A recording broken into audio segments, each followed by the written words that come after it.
यहाँ पर इस सवाल में आपको शेषफल निकालना है, यानी कि रिमाइंडर निकालना है। 171 मल्टीप्लाई 172 मल्टीप्लाई 173 इन सबको डिवाइड करना है 17 से और हमें यहाँ पे रिमाइंडर निकालना है। तो क्या यहाँ पर 171 मल्टीप्लाई 172 मल्टीप्लाई 173 इन सबको गुणा करना पड़ेगा क्या? बिल्कुल भी नहीं करना होता है। ऐसे में हम लोग क्या करते हैं कि इंडिविजुअली रिमाइंडर निकालते हैं। मतलब 171 को भी 17 से डिवाइड करके रिमाइंडर पता करेंगे, 172 को भी 17 से डिवाइड करके रिमाइंडर पता करेंगे और 173 को भी 17 से डिवाइड करके रिमाइंडर पता करेंगे।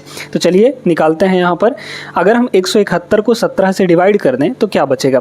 17 दहम 70 170, ठीक है, 17 दहाई 170 होता है। बच जाएगा 1, क्योंकि 170 तक ही होगा, 1 बच जाएगा इसमें। तो रिमाइंडर कितना आ गया यहाँ पर? इसका 1 आ गया। इसके बाद 172 को अगर 17 से डिवाइड करें तो क्या आएगा? 17 दहाई 170 बचा 2, मतलब यहाँ पर रिमाइंडर आपका 2 बचेगा, ठीक है। और जो साइन यहाँ पर लगा हुआ है, प्लस लगा है, मल्टीप्लाई लगा है, माइनस लगा है, वो सारी चीज़ें यहाँ पर लगाते जाइए। तो मल्टीप्लाई है इसलिए मल्टीप्लाई, फिर इसके बाद मल्टीप्लाई है। अब 173 को 17 से डिवाइड करेंगे तो क्या मिलेगा हमें? 17 दहाई 170 और 3 बच जाएगा यहाँ पर। तो यहाँ पर रिमाइंडर कितना आ गया? 3 आ गया। और अभी भी डिवाइड में आपको क्या रखना है? 17 को अभी छोड़ना नहीं है दोस्तों, ठीक है। अब ऊपर कितना आ गया? सबको मल्टीप्लाई करेंगे, 3 दूना 6 कम 6, तो ऊपर आ गया 6 और नीचे आ जाएगा यहाँ पर 17। अब देखिए, अगर हम 6 को 17 से भाग देने जाएंगे तो क्या बचेगा हमारे पास? रिमाइंडर 6 ही बचेगा, क्योंकि 6 जो है 17 से छोटा है। तो जब छोटा होता है तो टेबल तो जाएगा नहीं, 17 का पहाड़ तो पढ़ नहीं सकते, इसलिए यही आपका रिमाइंडर हो जाएगा। मतलब इस क्वेश्चन में जो रिमाइंडर आया दोस्तों वो कितना आ जाएगा? 6 के बराबर। और 6 ऑप्शन नंबर डी में है, ये इसका करेक्ट आंसर है। क्लियर है सभी को अच्छे से? उम्मीद करते हैं कि ये वीडियो पसंद आई होगी। लाइक कर दीजिए वीडियो को और इस पेज को फॉलो ज़रूर कर लीजिएगा। यदि संख्या 6484/6 ये 6 अंकों की संख्या है, 8 से विभाज्य, मतलब ये पूरी संख्या 8 से कट जाती है, तो y का मान, न्यूनतम मान यानी मिनिमम वैल्यू क्या होनी चाहिए यहाँ पे? चलिए तो डिविजिबिलिटी रूल पहले 8 का समझते हैं। यहाँ पर दोस्तों आपको एक बात बता देना चाहते हैं कि यहाँ पर जो 2 का डिविजिबिलिटी रूल होता है, क्योंकि 2 से ही 8 बना है ना, तो 2 का जो डिविजिबिलिटी रूल होता है वो कहता है कि भाई लास्ट का 1 डिजिट है ना, लास्ट का 1 डिजिट अगर कहीं 2 से कट गया तो समझ लीजिए कि पूरी संख्या आपकी 2 से डिवाइड हो जाएगी। इसी तरीके से अगर 4 का डिविजिबिलिटी रूल बात करें तो 4 का रूल ये कहता है कि लास्ट का 2 डिजिट है ना, लास्ट के 2 डिजिट अगर 4 से कट गए तो पूरी संख्या 4 से आपकी कट जाएगी, है ना। पूरी संख्या को डिवाइड करने की ज़रूरत नहीं है, लास्ट के 2 अंक डिवाइड करके 4 से पता कर सकते हैं कि वो पूरी संख्या 4 से डिविजिबल होगी या नहीं होगी। फिर इसके बाद आता है यहाँ पर 8, ठीक है, 2 का डबल 4, फिर 4 का डबल यहाँ पर 8। 8 का डिविजिबिलिटी रूल ये कहता है कि लास्ट के 3 डिजिट, आपको सिर्फ और सिर्फ लास्ट के 3 डिजिट को देखना है। अगर लास्ट का 3 डिजिट 4 से कट गया तो समझ जाइए, 8 से कट गया तो समझ जाइए कि वो पूरी संख्या, चाहे जितने भी अंक की संख्या हो, चाहे 1000 अंक की संख्या हो, लास्ट का 3 डिजिट अगर 8 से डिविजिबल है तो पूरी संख्या 8 से डिविजिबल होगी। मतलब इसमें ये है कि हमारे पास ये जो 6 अंकों की संख्या इतनी लंबी चौड़ी दी गई है, ये 8 से डिविजिबल है, मतलब इसके लास्ट का 3 डिजिट 8 से कट रहा होगा। तो लास्ट के 3 डिजिट कौन कौन है? 4y और 6, तो यहाँ पर 4y और 6 ये 8 से डिविजिबल है। ये 8 से क्या है? डिविजिबल है। अब जब ये 8 से डिविजिबल है तो यहाँ पे y की मिनिमम वैल्यू हम क्या ले सकते हैं? ठीक है, मिनिमम वैल्यू क्या ले सकते हैं? तो y चूँकि एक डिजिट है, तो डिजिट में अगर देखा जाए तो सबसे छोटी वैल्यू हम लोग क्या रख सकते हैं? 0, और सबसे बड़ी डिजिट कौन से रख सकते हैं? 9 रख सकते हैं, है ना।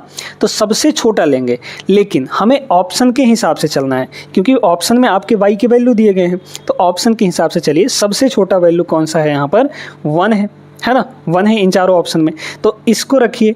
क्या पता इससे कट जाए हमारा। अगर हम यहाँ 1 रखते हैं तो क्या मिलेगा हमें? 4 1 और 6, ठीक है, 4 1 6, y की जगह पर 1 रख दिए। इसको 8 से काटिए, क्या ये कट जाएगा? 8 पंचे 40, बचा 1 तो 16 हो गया, 8 दूना 16, कट गया। मतलब y की वैल्यू 1 रखने पर, जो कि सबसे छोटी वैल्यू है, उसको रखे तो हमारा यहाँ पे 8 से कट गया। मतलब y का जो मिनिमम वैल्यू होना चाहिए वो कितना होना चाहिए? 1 के बराबर होना चाहिए। बस आ गया हमारे पास आंसर। ऑप्शन नंबर सी इसका करेक्ट आंसर हो जाएगा। अब देखिए दोस्तों, ये तो हो गया ऑप्शन से लगा दिए हमने, ऑप्शन से रख के चेक किया, ठीक है। लेकिन एक चीज़ और आपको हम यहाँ पे बताना चाहते हैं जो कि बहुत महत्वपूर्ण है 8 के डिविजिबिलिटी रूल में ही, ठीक है। पहली बात तो ये कि जैसे मान लीजिए यहाँ पर आपके सामने कुछ भी दिया गया है ना, जैसे यहाँ पर आपका 4, 2 और 6 इस तरीके से दिया गया है और ये आपका 8 है। 8 से इसको चेक करना है कि डिवाइड होगा कि नहीं, देखते जाइए, है ना। लास्ट के सिर्फ 3 डिजिट हमने उठाया है। अब इसमें अगर पहला डिजिट है ना, ये वाला इवन नंबर है, ये कैसा है, इवन नंबर है, तो जब भी ये इवन नंबर होता है तो इसको मत चेक करिए, आप इन दोनों को चेक करिए। क्लियर है, आप इन दोनों को चेक करिए, क्या ये 8 से कट रहे हैं, नहीं कट रहे हैं। जैसे इसमें देखिए ना, यहाँ पर ये इवन नंबर है, मतलब लास्ट के 2 अंक 8 से कटने चाहिए। अगर ये इवन नंबर आ गया, पहला डिजिट मतलब 3 अंकों में पहला डिजिट अगर यहाँ पे इवन नंबर आ गया तो बाकी के 2 जो हैं वो 8 से कटने चाहिए, पक्का है कि। अब यहाँ से डायरेक्टली आप चेक कर सकते हैं, अगर हम ये 8 यहाँ मतलब कि 8 से कटना है इन दोनों को, तो क्या क्या रख सकते हैं। अगर 3 रखेंगे तो 36 हो जाएगा, नहीं कटेगा। 4 रखेंगे तो 46 हो जाएगा, नहीं कटेगा। यहाँ पर अगर 7 रखेंगे तो 76 हो जाएगा, 8 से नहीं कटता है। 1 रखेंगे तो 16 हो जाएगा, 8 से कट जाता है। तो बस यहाँ से ही चेक कर सकते थे आप। लेकिन अगर कहीं यहाँ पे एक ऑड नंबर आ जाता है, ऑड नंबर कैसे, जैसे मान लीजिए कि यहाँ पर 1 और यहाँ पे 2 0 इस तरीके से है हमारे पास, है ना, और इसको 8 से देखना है कि चेक करना है कटेगा या नहीं। तो इसके लिए क्या करते हैं कि अगर ये ऑड नंबर है कोई, ठीक है, शुरू वाला डिजिट कोई ऑड नंबर है, तो लास्ट वाले 2 डिजिट में, लास्ट के 2 डिजिट में 4 घटा के चेक किया जाता है, ठीक है। 4 अगर घटाएंगे, 20 में 4 घटाएंगे तो 16 आता है, और 16 जो है आपका 8 से कट जाता है, मतलब ये 120 या फिर इसके पहले जो भी संख्या रही होगी वो पूरी संख्या आपकी 8 से डिविजिबल होगी। क्लियर है। ऐसे एक और एग्जाम्पल लिया जाए यहाँ पे, है ना, इन चीज़ों को यहाँ पे हटा देते हैं ताकि आपको इस प्रश्न में कोई कन्फ्यूज़न ना हो। इसी तरीके से अगर हम जैसे मान लीजिए एक और एग्जाम्पल लेते हैं कि 7, 8 और 6 है, ये देखना है कि ये 8 से कटेगा कि नहीं। अब इसमें देखिए कि ये जो है ऑड नंबर आ गया, जब ये ऑड नंबर आ गया तो बाकी दोनों में 4 घटा के चेक करेंगे। 4 इसमें घटाइए, 86 में 4 घटाएंगे कितना आ जाएगा, 82 आ जाएगा। 82 के 8 से कटता है, नहीं कटता है, मतलब ये पूरी संख्या या फिर इसके पहले जो भी रही होगी वो पूरी संख्या 8 से नहीं डिविजिबल होगी। ठीक है, तो क्लियर हो गया दोनों कॉन्सेप्ट, उम्मीद करते हैं ऐसा। और ये प्रश्न बहुत महत्वपूर्ण है आरआरबी ग्रुप डी के लिए जो आपका एग्जाम आने वाला है।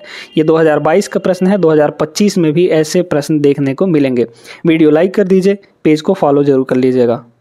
यदि 15 अंकों वाली संख्या, ये संख्या हमारे पास 9 से विभाज्य मतलब 9 से डिविजिबल है, तो a का मान क्या होगा। यहाँ पर एक डिजिट a छुपा हुआ है, इसका मान क्या होना चाहिए। हम a की ऐसी कौन सी वैल्यू रख दें कि ये पूरी संख्या 9 से कट जाए। इसके लिए हमें क्या करना पड़ेगा, 9 का डिविजिबिलिटी रूल पता होना चाहिए, तभी आप लगा सकते हैं इस तरह के सवालों को। तो डिविजिबिलिटी रूल पर बेस्ड है ये सवाल। हमारे पास जो संख्या दी गई है उस संख्या को पहले लिखते हैं। कितना है, 4a 5 1 2 4 3 है ना, 4 3 5 6 7 8 9 फिर 7 3 4। ये जो पूरी संख्या है दोस्तों, ये किससे डिविजिबल है, 9 से डिविजिबल है, मतलब 9 से ये संख्या कट जाती है। ठीक है, जब 9 से कट जाती है तो यहाँ पे a का वैल्यू क्या होना चाहिए।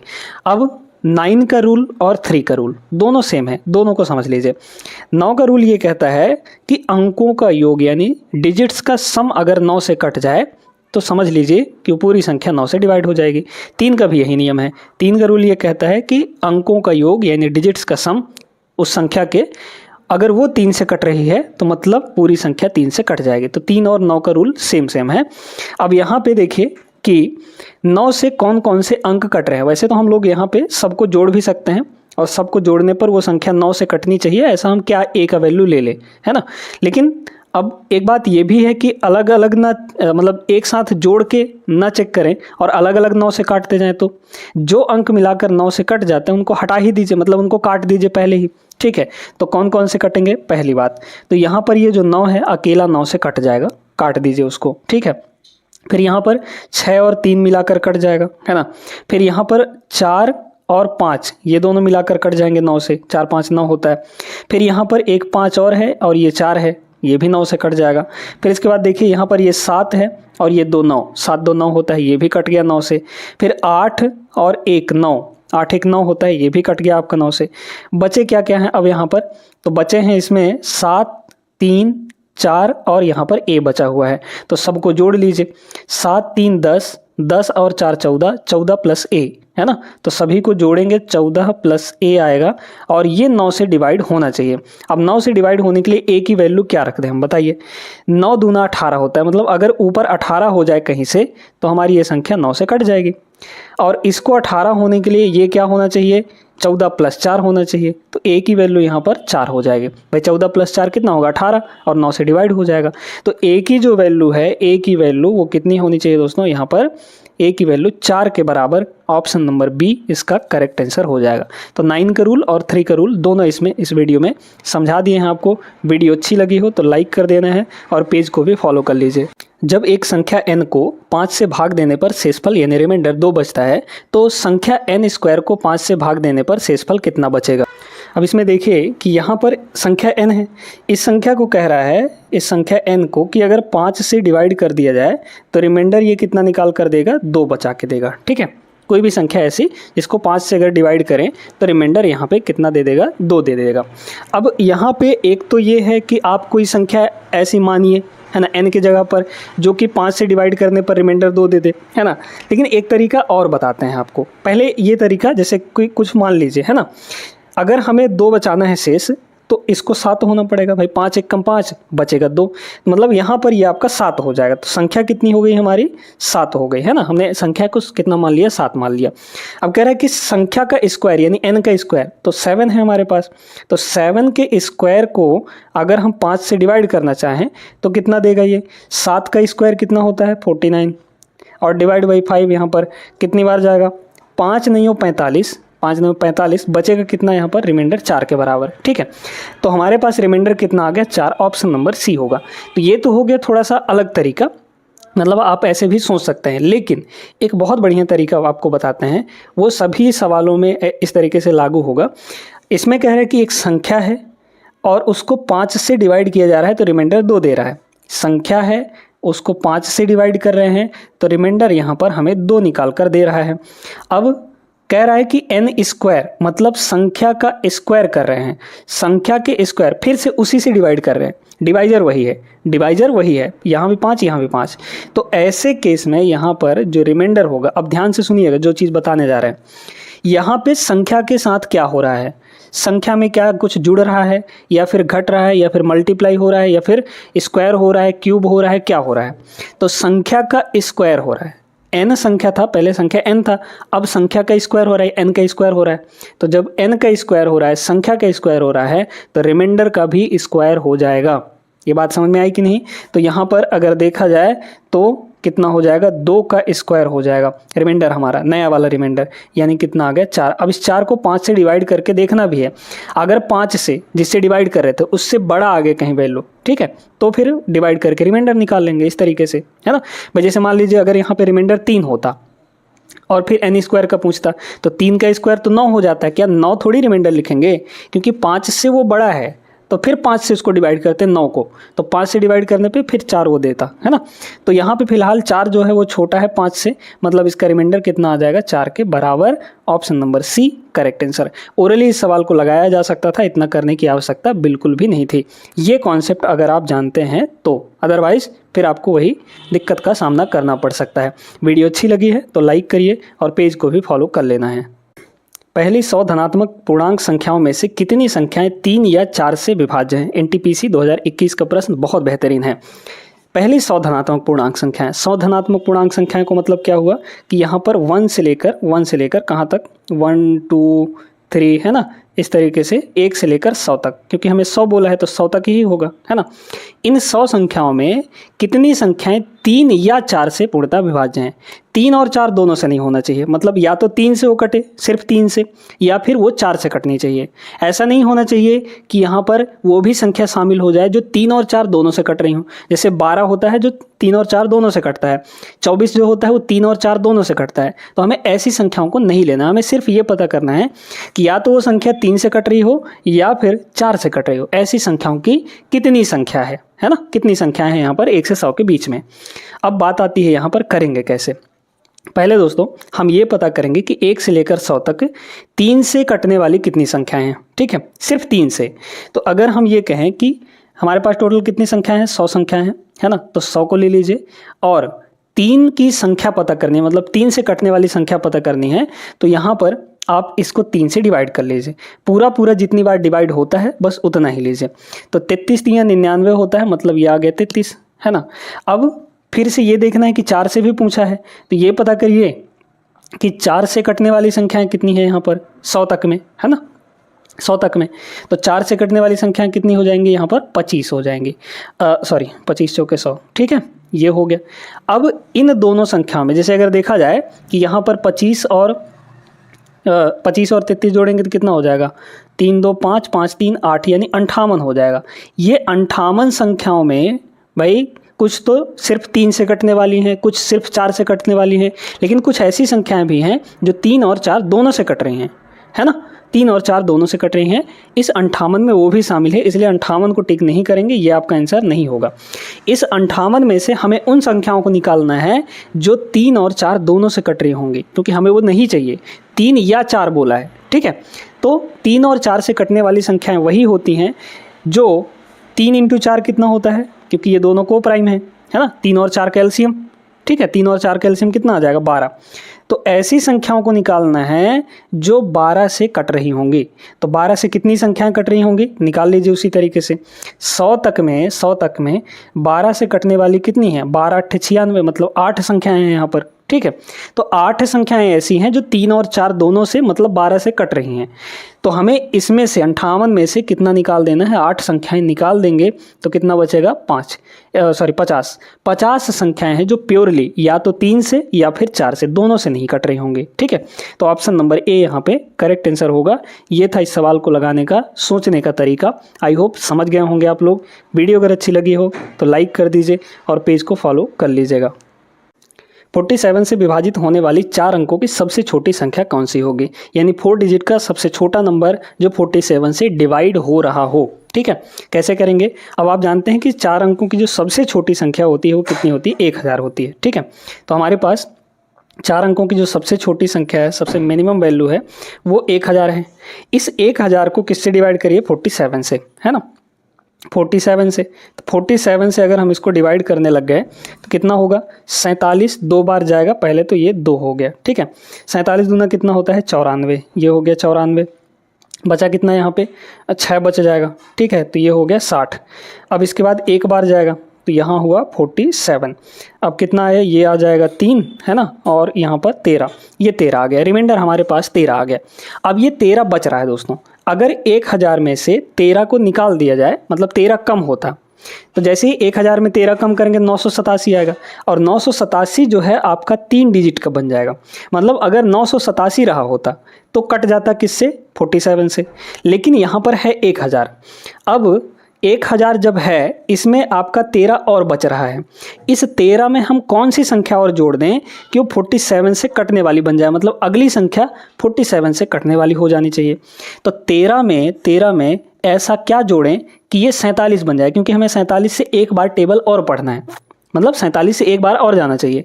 तो इसमें क्या जोड़ें बताइए, इसमें हम क्या जोड़ दें कि ये 47 बन जाए, यानी 47 से कटने के लिए तैयार हो जाए।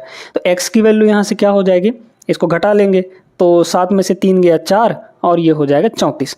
मतलब अगर हम 34, ये 13 तो बचा हुआ था 1000 में से, 1000 में से 13 बचा हुआ था, है ना, और इस 13 में हम 34 अगर और जोड़ देंगे तो हमारे पास 47 से कटने के लिए रेडी हो जाएगा। यानी 1000 में हमें और कितना ज़्यादा करना पड़ेगा, 34 ज़्यादा करना पड़ेगा, तब जाके यहाँ पर ये 1034 आएगा और ये 47 से कट जाएगा। क्लियर है, समझ में आ गया। तो 4 अंक की सबसे छोटी संख्या यही है जो कि आपकी 47 से डिवाइड होगी। ऑप्शन नंबर सी यहाँ पर करेक्ट आंसर हो जाएगा। आई होप ये प्रश्न बहुत महत्वपूर्ण था, समझ गए होंगे आप लोग। ग्रुप डी 2018 का प्रश्न था। इस टाइप के सवाल इस बार भी देखने को मिलेंगे, इसलिए इनको स्किप नहीं करना है, अच्छे से देखिएगा और पेज को फॉलो कर लीजिए। डेली हम आपको ऐसे ही महत्वपूर्ण 10-15 क्वेश्चन करवाएंगे। क्लियर है ना, लाइक कर देना है। तीन के विभाज्यता नियम यानी डिविजिबिलिटी रूल पर बहुत ज़्यादा सवाल पूछे जाते हैं और हर एक रेलवे एग्जाम में पूछा जाता है। यहाँ तक कि एसएससी में भी इस पर बेस्ड सवाल पूछे ही जाते हैं। हमारे सामने एक सवाल है आरआरबी आरपीएफ एसआई का है 2019 का प्रश्न, जो कि तीन के डिविजिबिलिटी रूल पर आधारित है। ये एक संख्या है 276x1, ये 3 से विभाज्य है, मतलब ये पूरी संख्या 3 से कट जा रही है, 3 से डिविजिबल है। तो x के संभावित मानों का योग क्या होगा? यहाँ पर जो एक डिजिट दिया गया है आपको दिख रहा होगा x, इसके कौन कौन से संभावित मान, कौन कौन से वैल्यू हो सकते हैं पॉसिबल, उनके सभी वैल्यूज का यहाँ पे सम बताना है, यानी कि टोटल बताना है। ठीक है, तो चलिए पहले जान लेते हैं कि 3 का डिविजिबिलिटी रूल क्या होता है, कैसे ये काम करता है। 3 का डिविजिबिलिटी रूल ये होता है दोस्तों कि अगर किसी संख्या के सभी अंकों का योग, जितने भी डिजिट हैं उसमें, उन सभी का सम 3 से डिविजिबल है, 3 से कट जाता है, तो पूरी संख्या 3 से कट जाएगी। हमारे पास जो संख्या दी गई है वो है 2, 7, 6, x और 1। ये संख्या 3 से डिवाइड हो जा रही है, 3 से डिवाइड हो जा रही है, मतलब इसके अंकों का योग भी 3 से कट रहा होगा, है ना। जब ये पूरी संख्या 3 से डिवाइड हो रहा है, मतलब इसके सभी अंकों का जो टोटल है, सभी डिजिट्स का जो सम है, वो भी 3 से डिवाइड हो जा रहा होगा। अब इसमें आपको देखना है कि कौन कौन सा अंक मिलाकर 3 से कट रहा है। ठीक है, तो यहाँ पर आप जानते हैं कि 3 से 6 कटता है, 9 कटता है, 12 कटता है। इस तरीके से ये जो संख्याएं हैं 3 से कट जाती हैं। तो सबसे पहले यहाँ पर देखिए कि ये जो 2 है और 7, ये दोनों मिलाकर आपके 9 हो गए, और 9 जो है 3 से कट जाता है। ठीक है, तो ये 2 और 7 मिलाकर 9, मतलब ये 3 से कट जाएगा, तो इसको हटा दीजिए। ये 6 जो है अकेले 3 से कट जाता है, तो इसको भी हटा दीजिए। अब यहाँ पर 2 ही अंक बचे हुए हैं, x और 1। इन दोनों का सम किससे कटना चाहिए? यहाँ पर 3 से डिवाइड होना चाहिए। अब बताइए 3 से कौन कौन सी संख्याएं यहाँ पर डिवाइड हो सकती हैं? x का कौन कौन सा मान हम ले कि हमारे पास ये 3 से कट जाए, ऊपर वाला। ठीक है, अगर ऊपर 3 रहता तो भी 3 से कट जाता, अगर ऊपर 6 रहता तो भी 3 से कट जाता, अगर ऊपर 9 रहता तो भी 3 से कट जाता, है ना। 8 रहेगा तो कैसे कटेगा? तो अगर हम ऊपर 3 लाना चाहते हैं तो x की वैल्यू कितनी रखनी पड़ेगी? हमें 2 रखनी पड़ेगी, तब तो 2 + 1 3 होगा और 3 से कट जाएगा। ठीक है, तो एक वैल्यू हमारे पास x की कितनी आ गई? 2 आ गई। फिर इसके बाद x की दूसरी वैल्यू क्या हो सकती है? मान लीजिए हमें ऊपर 6 रखना है, तो 6 रखने के लिए x कितना होना चाहिए? x की वैल्यू होनी चाहिए 5 + 1, मतलब ये 5 होना चाहिए। तो x की एक और वैल्यू कितनी आ गई? 5 आ गई। फिर इसके बाद ये देखिए कि x की एक और वैल्यू क्या हो सकती है? मान लीजिए हमें ऊपर 9 बनाना है। ठीक है, 6 के बाद तो सीधा 9 ही बनेगा, जो 3 से कटने वाला होगा। ऊपर 9 बनाना है, तो 9 बनाने के लिए ये 8 होना चाहिए, क्योंकि 8 + 1 9 हो जाएगा। यानी x की वैल्यू कितनी होनी चाहिए? 8। तब तो 8 1 9। अब ये बताइए, क्या हम 8 से आगे कोई और वैल्यू रख सकते हैं? x की क्या कोई और वैल्यू रख सकते हैं? अब यहाँ पर ये सोचिए कि अगला नंबर 9 के बाद कौन सा होगा जो 3 से कटेगा? 12 होता है ना। 12 बनाने के लिए ऊपर इस 11 को क्या होना x को क्या होना पड़ेगा? यहाँ पर x को होना पड़ेगा 11, और x जो है 11 कभी हो नहीं सकता, क्योंकि x जो है एक डिजिट है, और डिजिट सिर्फ कहाँ से कहाँ तक होते हैं? 0 से 9 तक, है ना। तो हम वैल्यू जो x की है वो 0 से 9 तक ही रख सकते हैं, उसके आगे नहीं रख सकते, क्योंकि x एक डिजिट है, इसलिए x की वैल्यू 11 पॉसिबल नहीं है। तो यहाँ पर x की सिर्फ यही 3 वैल्यू हैं जो कि पॉसिबल है। इन्हीं तीनों का टोटल पूछा गया था हमें। तीनों को जोड़ लीजिए, कितना है? 2 5 8। तीनों को जोड़ेंगे तो यहाँ पर 2 + 5 और प्लस यहाँ पर 8, कितना आ जाएगा टोटल? 8 2 10 5 15, सबका टोटल यहाँ पर 15 आ जाएगा दोस्तों। Option number D is the correct answer. बहुत महत्वपूर्ण, बहुत इंपॉर्टेंट क्वेश्चन था। वीडियो अगर अच्छी लगी हो और अच्छे से ये प्रश्न समझ में आ गया हो तो इस वीडियो को लाइक कर दीजिए, और पेज को फॉलो करना नहीं भूलना है, फॉलो जरूर कर लीजिएगा। एलजेब्रा का इस टाइप वाला सवाल हर एक एग्जाम में देखने को मिलता है, रेलवे एसएससी हर जगह। ठीक है, तो इसका करने का ट्रिक हम लोग यहाँ पर सीखेंगे। एक एक्सप्रेशन दिया गया है, एल्जेब्रिक एक्सप्रेशन 3x² + ax + 4। इसको कह रहा है x - 5 द्वारा ये पूर्णतया विभाज्य है, मतलब ये पूरा का पूरा एक्सप्रेशन x - 5 से डिवाइड हो जा रहा है। डिवाइड हो जा रहा है तो a का मान कितना होना चाहिए? अगर डिवाइड हो जा रहा है तो अगर कोई संख्या किसी से भी डिवाइड हो जाती है, मतलब उसका रिमाइंडर 0 होता है ना। कोई भी संख्या किसी दूसरी संख्या से अगर पूरी तरीके से डिवाइड हो रहा है, डिविजिबल है तो रिमाइंडर 0 होना चाहिए। अब इसमें बात करते हैं रिमाइंडर निकालते कैसे हैं और उसको 0 कैसे करेंगे, ठीक है।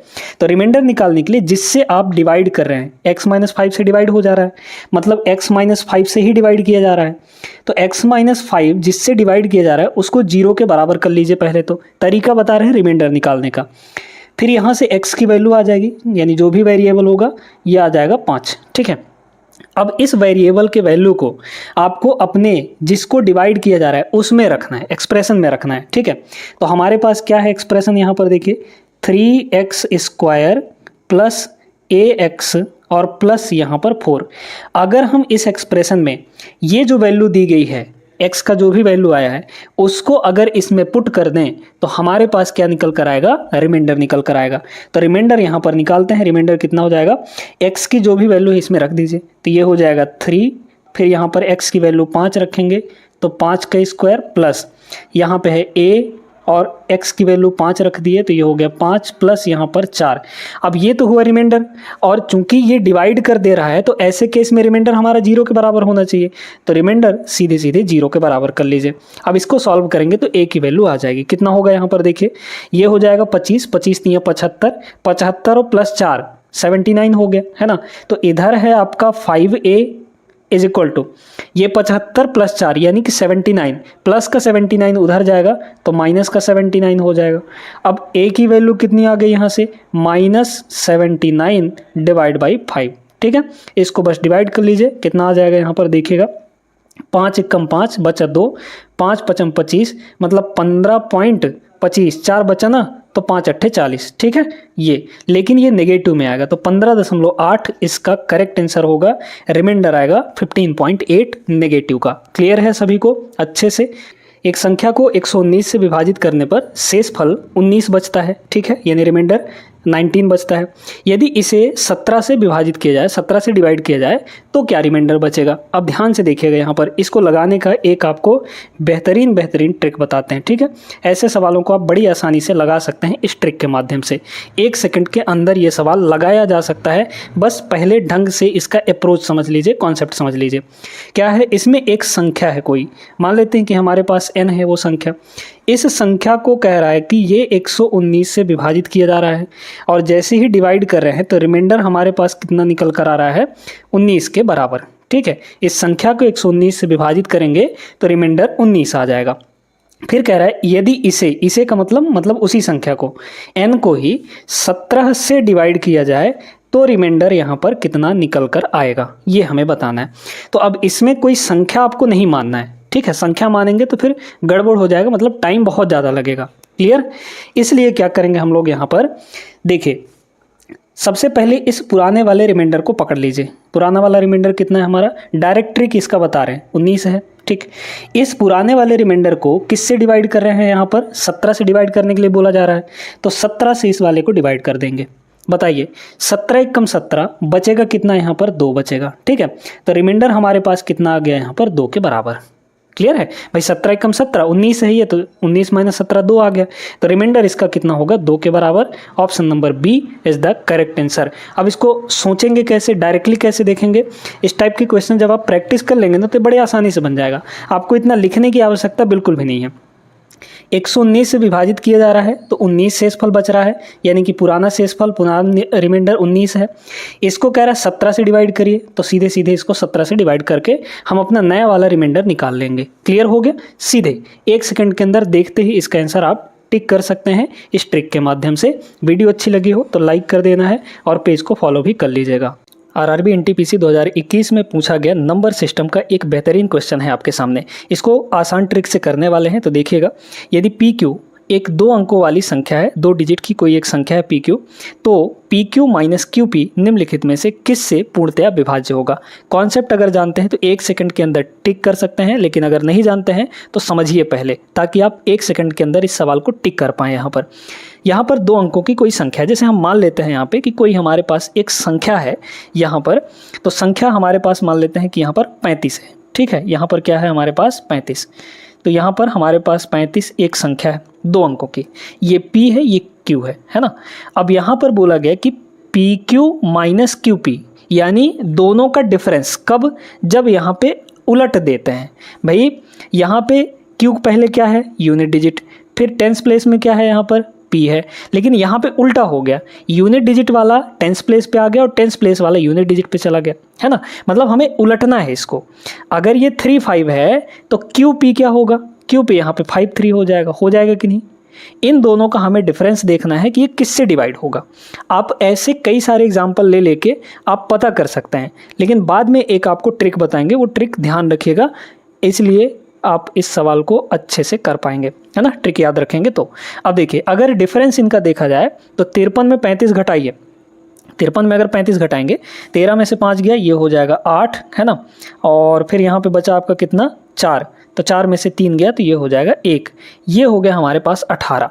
अब 18 जो है यहाँ पे इससे तो नहीं कटेगा और इससे भी नहीं कटेगा, 9 और 6 दोनों से कटेगा।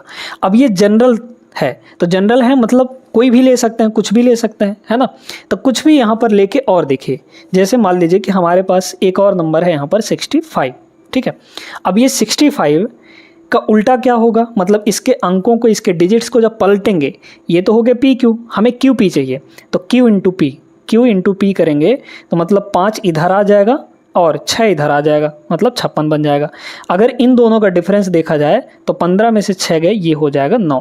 अब ये 9 बताइए ये किससे कटेगा, इससे तो कटेगा नहीं, इससे कटेगा, क्योंकि 3 ऑप्शन अब आपके ख़त्म हो चुके हैं, तो एक ही बचा है। मतलब अगर हमारे पास 2 अंकों की एक संख्या है और उसके अंकों को पलट दिया जाए तो जब डिफरेंस आता है वो हमेशा किससे डिविजिबल होता है, यहाँ पर 9 से डिविजिबल होता है। क्लियर हो गया। तो अब यहाँ पे एक कॉन्सेप्ट आपको बता देते हैं। पहला कॉन्सेप्ट क्या है यहाँ पे, कि अगर आपके पास 2 अंकों की संख्या एक्स वाई है और इसके अंकों को पलटने पर बनी संख्या क्या होगी, वाई एक्स होगी। इनका जो डिफरेंस है ये हमेशा किससे डिविजिबल होगा, तो ये डिविजिबल होगा दोस्तों यहाँ पर 9 से। डिफरेंस अंकों को पलटने पर जो डिफरेंस है वो हमेशा 9 से डिवाइड होता है। और इनका जो सम है, मतलब कुछ इस तरीके से, अगर हमारे पास एक संख्या है 2 अंकों की एक्स वाई, और अगर इसको जोड़ दिया जाए इसको पलट कर, है ना, जैसे 53 है तो 35, 53 और 35 को जब जोड़ेंगे तो ये संख्या जो होगी वो हमेशा 11 से डिविजिबल होती है। अगर ये 2 कॉन्सेप्ट आपको पता होता तो ये 1 सेकंड का सवाल था। आपको डिफरेंस पूछा गया है कि किससे डिवाइड होगा, तो हमेशा 9 से डिवाइड होता है। बाकी ये करके इस तरीके से एग्जाम्पल्स लेकर आप कर सकते हैं। क्लियर है सभी को, उम्मीद करते हैं अच्छे समझ गए होंगे। वीडियो को लाइक कर दीजिए और पेज को फॉलो भी कर लीजिएगा। 1750 के गुणनखंडों की संख्या निकालनी है यहाँ पर, यानी नंबर ऑफ फैक्टर्स निकालने हैं। निकालने का तरीका क्या है, ट्रिक क्या है यहाँ पर, सबसे पहले जो भी नंबर दिया गया है उसके प्राइम फैक्टर्स कर लीजिए, मतलब उसको प्राइम फैक्टर्स अभाज्य गुणनखंड में तोड़ लेना है। 1750 है, अच्छा 1750 में लास्ट में 0 है, लास्ट में 0 का मतलब पक्का है कि 10 होगा, और वो 10 क्या बनेगा हमारा, पहली बात तो यहाँ पर 175 होगा, और 10 को हम लोग लिख सकते हैं 2 × 5, प्राइम फैक्टर्स में लिखना है हमें। अब 175 देखिए 25 से कट जाता है, ठीक है, 25 छक्के कितना होता है, 25 छक्के 150, 25 सत्ते 175 हो जाता है कि नहीं। तो ये जो वैल्यू दी गई है ये आपकी क्या है यहाँ पर 25 × 7 है, ठीक है। ये जो 175 है 25 × 7 है, इंटू यहाँ पर 2, फिर यहाँ पर 5। अब देखिए ये 25 क्या होता है, 25 आपका होता है 5 का स्क्वायर, यानी 2 ठो 5, 5 × 5, फिर यहाँ पर 7 है, 2 है और यहाँ पर 5 है। क्लियर है। आप चाहे तो इस तरीके से आप बना के भी कर सकते हैं जैसा आप पहले करते हैं, है ना। इस तरीके से लिखा जाता है यहाँ पर 1750, फिर इसको 2 से काटेंगे, ऐसे इस तरीके से काट के यहाँ पे जो भी आएगा उसको यहाँ पे लिख सकते हैं। ये डायरेक्ट तरीका अगर आप समझते हैं इस चीज़ को तो लगा पाएंगे इससे। फिर यहाँ पर देखिए कि 5 2 बार यहाँ है, 1 बार यहाँ है, 5 का पावर 1, तो टोटल 5 के कितने पावर हो गए यहाँ पर, 5 के पावर 3 हो गया। 7 अकेला है तो 1 ही बार, और 2 भी यहाँ पर अकेला है मतलब 1 हो गया। अब प्राइम फैक्टर्स में तोड़ने के बाद आपको टोटल नंबर ऑफ फैक्टर्स निकालने के लिए क्या तरीका अपनाना है, नंबर ऑफ फैक्टर्स, ठीक है, नंबर ऑफ फैक्टर्स निकालने के लिए दोस्तों यहाँ पर क्या किया जाता है, जो भी पावर आपको दिख रहे हैं, प्राइम फैक्टर्स के जो भी पावर दिख रहे हैं, इनमें एक एक बढ़ा के मल्टीप्लाई करते जाइए। 3 में 1 बढ़ाएंगे कितना आएगा, 4 आ जाएगा, मल्टीप्लाई। 1 में 1 बढ़ाएंगे कितना आएगा, 2 आ जाएगा, फिर मल्टीप्लाई, एक में एक बढ़ाएंगे, पावर को देखना है, बेस को हमें नहीं देखना है। पावर एक है, एक में एक बढ़ा देंगे तो 2 आ जाएगा, सबको मल्टीप्लाई करिए यहाँ पर 16, यानी कि इसमें टोटल नंबर ऑफ फैक्टर्स कितने होंगे 16। ऑप्शन नंबर बी इसका करेक्ट आंसर हो जाएगा। अब यहाँ पर कभी कभी इसी सवाल में, इसी टाइप के सवाल में आपको टोटल नंबर ऑफ फैक्टर्स न पूछ के आपको पूछ लिया जाता है कि सम गुणनखंडों की संख्या कितनी होगी, मतलब कि इवन फैक्टर्स कितने होंगे या ऑड फैक्टर्स कितने होंगे, इस तरीके से पूछा जाता है आपको। तो दोनों चीज़ें यहाँ पर निकालने के लिए हम आपको बता देते हैं। पहले ऑड फैक्टर्स की बात करते हैं, ठीक है। तो यहाँ पर नंबर ऑफ ऑड फैक्टर्स कैसे निकालेंगे, ऑड फैक्टर्स, ठीक है। ऑड फैक्टर निकालने के लिए यहाँ पर जो भी 2 का पावर होगा इवन वाला, इसको आपको छोड़ देना है, ठीक है। जो भी इवन वाला पार्ट होगा उसको छोड़ दीजिए, क्योंकि 2 आपका इवन होता है। उसके बाद फिर यहाँ पर आपके ऑड नंबर ही होंगे, सिर्फ उन्हीं को लेना है। ऑड नंबर के पावर को ही लेना है, यहाँ पर 2 के पावर को छोड़ देना है जब भी ऑड फैक्टर्स निकालने होंगे तो, नंबर ऑफ ऑड फैक्टर्स। अब देखिए फिर से वही काम, 2 को तो हमने छोड़ दिया, इनमें एक एक बढ़ा के मल्टीप्लाई करते जाइए। 3 में 1 बढ़ाएंगे 4 होगा, यहाँ पर 1 में 1 बढ़ाएंगे 2 हो जाएगा, यानी कि ऑड फैक्टर्स कितने हो गए यहाँ पे 8 के बराबर हो गए, ठीक है। अब यहाँ पर ऑड फैक्टर्स तो मिल चुके हैं, 8 ऑड फैक्टर हैं, और टोटल कितने फैक्टर्स हैं यहाँ पर 16। अगर टोटल 16 हैं जिसमें से ऑड 8 हैं तो इवन कितने हो जाएंगे यहाँ पर, इवन फैक्टर्स भी 16 माइनस 8 कर देंगे, यानी कि टोटल में से ऑड वाले को घटा देंगे, 16 माइनस 8 ही आ जाएगा, यानी कि 8 इवन फैक्टर्स और 8 यहाँ पे ऑड फैक्टर्स हो जाएंगे। ये तो हुआ ऑड फैक्टर निकालने के बाद इवन फैक्टर निकालने का तरीका। लेकिन अगर आपको डायरेक्टली इवन फैक्टर चाहिए तो इसके लिए भी एक तरीका बताते हैं। इवन फैक्टर निकालने का तरीका क्या है, जैसे ऑड फैक्टर में क्या करते हैं हम लोग, इवन वाले को छोड़ देते हैं, यानी 2 का पावर जो भी होगा उसको छोड़ देंगे। लेकिन जब इवन फैक्टर निकालेंगे ना, तो जो इवन वाला होगा उसके पावर को नहीं चेंज करेंगे, जैसा है वैसा लिखेंगे। यहाँ पावर 1 है तो पावर 1 लिख लीजिए, बाकी जो बचे हुए हैं 2 के पावर को छोड़कर 2 के पावर को एज इट इज़ लेना है, बाकी जितने भी पावर हैं उनमें एक एक बढ़ा के मल्टीप्लाई। 3 में 1 बढ़ाएंगे कितना हो जाएगा 4, फिर यहाँ 1 में 1 बढ़ाएंगे ये हो जाएगा 2, मतलब टोटल कितना आ गया 4 एकम 4 दूना 8 आ गया कि नहीं। तो इस तरीके से भी 8 आया है और यहाँ पर इस तरीके से भी 8 के बराबर आ गया। तो इसमें सवाल ऐसे ही बनते हैं, या तो टोटल फैक्टर निकालने के लिए बोलेगा, या तो ऑड फैक्टर निकालने के लिए बोलेगा, या फिर इवन फैक्टर निकालने के लिए बोला जा सकता है आपको। तो तीनों चीज़ें यहाँ पर आपको सिखा दी गई हैं। वीडियो अच्छी लगी हो तो लाइक कर दीजिएगा। ये क्वेश्चन आरआरबी एनटीपीसी 2021 का है, पूछा गया था, बहुत बेहतरीन प्रश्न नंबर सिस्टम का। यदि एक प्राकृत संख्या यानी नेचुरल नंबर n यहाँ पर एक नेचुरल नंबर है, तो n³ माइनस n जो है वो हमेशा किससे डिविजिबल होगा, मतलब किससे डिवाइड हो जाएगा, n³ माइनस n, है ना। बड़े ध्यान से यहाँ पर आपको नंबर के फॉर्म में दिए हैं, तो एग्जाम्पल ले लेकर देखेंगे हम लोग। तो यहाँ पर n की वैल्यू, n एक प्राकृत संख्या है, नेचुरल नंबर है, तो नेचुरल नंबर कोई सा भी ले लीजिए यहाँ पे, है ना। तो 1 से लेकर शुरू करिए, 1 ले लीजिए, 2 ले लीजिए, 3 ले लीजिए, 4 ले लीजिए, 5 ले लीजिए, इस तरीके से कोई भी यहाँ पर 1-2 ठो चेक कर लीजिए, उससे आपको समझ में आ जाएगा किससे डिवाइड होगा, है ना। तो अगर हम 1 नहीं 2 ले लीजिए, है ना। मान लीजिए कि हम n की वैल्यू 2 ले लेते हैं, तो n की वैल्यू हमने 2 ले लिया, एक नेचुरल नंबर। हमारे पास पूछा है n³ माइनस n, तो n³ माइनस n करेंगे तो n का क्यूब मतलब 2 का क्यूब, 2 का क्यूब हो जाएगा 8 माइनस 2, यानी कितना आया 6 आया। तो ये संख्या 6 जो है, इसमें से ना तो इससे कटेगी, ना तो इससे कटेगी, ना तो इससे कटेगी, बचा एक ही ऑप्शन है, ऑप्शन नंबर बी हो जाएगा। बाकी भी अगर आप कोई और वैल्यू लेकर देखना चाहें तो जैसे देखिए n की वैल्यू अगर हम 3 ले लेते हैं, है ना, तो यहाँ रखेंगे 3 का क्यूब कितना होता है 27 माइनस n यानी 3, तो 27 माइनस 3 बताइए कितना होगा, यहाँ पे 24 हो जाएगा। तो ये 24 भी तो हमेशा 6 से ही ना डिवाइड होगा, क्लियर कर पा रहे हैं। अगर n की वैल्यू मान लीजिए हम 4 ले लेते हैं, ठीक है, या फिर 5 ले लेते हैं, कुछ भी ले लेते हैं, तो n की वैल्यू अगर 5 लेंगे, n की वैल्यू अगर 5 लेंगे तो 5 का यहाँ पर क्यूब मतलब 125 माइनस n यानी कि 5, ठीक है, तो ये आ जाएगा 120। अब ये 120 ये भी तो 6 से डिवाइड होगा, मतलब जितने भी यहाँ पर n अगर नेचुरल है तो n³ माइनस n की जो भी वैल्यू होगी वो हमेशा 6 से तो डिवाइड होंगी ही होंगी, है ना। 8 से भी बाकी की जो बड़ी संख्या है वो 8 से भी कट सकती हैं, 5 से भी कट सकती हैं, ऐसा ज़रूरी तो है नहीं। जैसे ये 120 क्या है, 5 से भी कटेगा, 4 से भी कटेगा, 8 से भी कटेगा। लेकिन जनरलाइज तरीके से अगर देखा जाए कि हमेशा किससे डिवाइड होगी, हमेशा सभी नंबर या n³ माइनस n की जो सभी वैल्यू हैं वो हमेशा 6 से ही डिवाइड होंगी। क्लियर हो गया। उम्मीद करते हैं अच्छे से आप लोग समझ गए होंगे। वीडियो को लाइक कर दीजिए और पेज को फॉलो कर लीजिएगा। नंबर सिस्टम के इस क्वेश्चन को लगाने का बहुत अच्छा ट्रिक आपको बता रहे हैं। 250 से 1000 तक कितनी संख्याएं हैं जो 5, 6 और 7 से पूर्ण रूप से विभाज्य होंगी। 250 से लेकर 1000 तक के बीच में कितनी ऐसे नंबर्स हैं जो तीनों संख्याएं यानी 5, 6, 7 तीनों से डिवाइड हो जाएं। ठीक है, तो तीनों से डिवाइड होने वाले यहाँ पर संख्याएं निकालनी है। कितनी संख्याएं हैं ये हमें निकालना है, कौन कौन सी हैं ये नहीं, कितनी संख्याएं मिलेंगी 250 से 1000 के बीच में। अब देखिए, तो सबसे पहले हम लोग ये निकाल लेंगे कि इन तीनों से कटने वाली वो संख्या कौन सी होगी। पहले तो ये पता करेंगे कि भाई 5, 6 और 7 इन तीनों से कटने वाली सबसे छोटी संख्या कौन सी होगी। तो इनसे कटने वाली सबसे छोटी संख्या इनका एलसीएम होगा।